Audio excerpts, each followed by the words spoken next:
अस्सलाम वालेकुम दोस्तانو الوګان په هر کور کې خوړل کیږي خو دې صحیح طریقې استعمال درته خیم چې دا څه ګټې لري او کوم کسان ته ګټه کوي او کوم کسان ته تاوان دا الوګان مرته خلک وایي کچالان چې هر نوم ورکوي تاسو لاندې به لیکلی سي درې هغه کسان چې وزن زیاتول غواړي اول خو هغه ته خیم چې کم عمر والی 15 نه لاندې کسان چې غواړي وزن هم زیات سي نو الوګان چې تاسو جوش کوي روزانه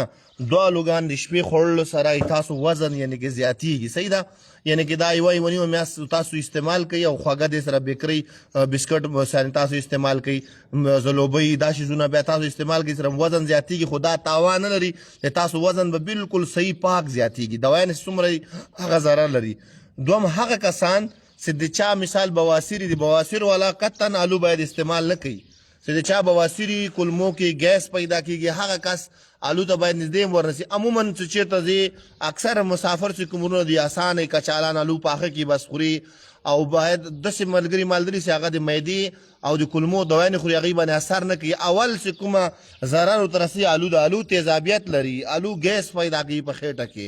هغه کسان د وزن زیاتوالي لپاره آلو خوړلی شي چې د چا معده کولمې درستی بیا آلو خوړلی شي یعنې کې تاوان نه کوي دینه بعد هغه ماشومان چې شیرخوري وړکي ماشومان وي شیدې خوري اوه میاشتو یا د اته میاشتو وي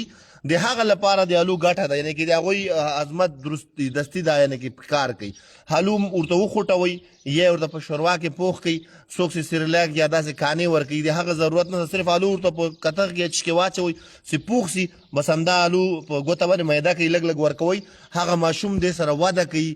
وزن سره زیاتوي خو بل هغه کسان چې خېټه ګیس لري کولمو کې بادونه حد نه زیات هغه آلو ته باید نږدې ورنسي یا چا بواسیري خونی بادي توکمۍ هغه آلو نشي خوړلی آلو تیزابیت پیدا کوي د معدې جوش سره پیدا کېږي خېټه غازات پیدا کېږي عموما هغه کسان آلو خوړلی سي چا معده درسته وي هاضمه درست وي هغه بیا آلو د وزن د زیاتوالي لپاره که په خوري نو جوش کوي په غوړیو کې به سور کوئ نه هلته آلو چې تاسو وخورئ نو انشاءالله تاسو ته به ګټئ ضرر به نه او دې نه علاوه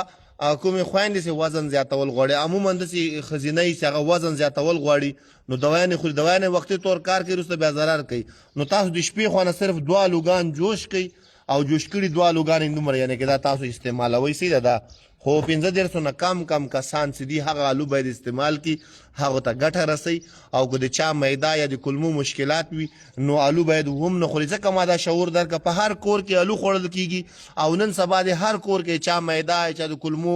مشکلات آلو خوري او دوايانې خوري په مشکلاتو باندې په اقداول نه کیږي باید آلو نه کوم کسان چې د کولمو یا د معدې مشکل لري آلو نه پرهیز وکړي ان شاء الله تاسو ته به سکون راحتي هر دوا به تاسو باندې کار کوي که د الله رضا وه